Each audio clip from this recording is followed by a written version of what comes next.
অমুসলিমদের সাথে ভালো আচরণ করেন নাই? করেছেন। অমুসলিমদের অধিকার নিয়ে তিনি কথা বলেন নাই? বলেছেন।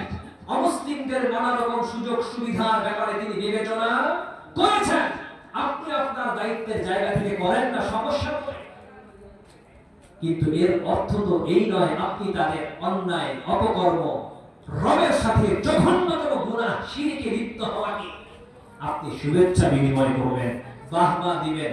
এইটা তো আল্লাহ তাআলা সহ্য করতে পারে। যুবক ছেলেরা অনেকে আছে না, বিলের মধ্যে যে ফাঁকা জায়গায় যে গাঁজা খায়, আছে কি না? গাঁজা খাওয়া হালাল না হারাম?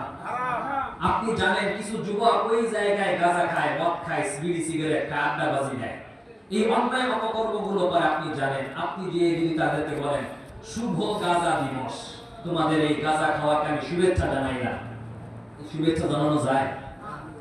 গাঁজা খাওয়া কি হারাম, অন্যায়, সমাজের জন্য ক্ষতিকর।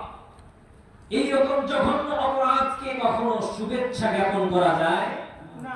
এই গাঁজা খাওয়া, মদ খাওয়া, অন্যায় অপকর্ম, গুনাহ নাফরমানি দুনিয়াতে যা কিছু আছে তার ভেতরে সবচেয়ে বড় অপরাধ হলো শিরক করা। সেই জায়গায় আপনি বলেন আপনাদেরকে শুভেচ্ছা জ্ঞাপন করি, কেমন বেঈমানি কথা। আল্লাহ আমাদেরকে হেফাজত করে।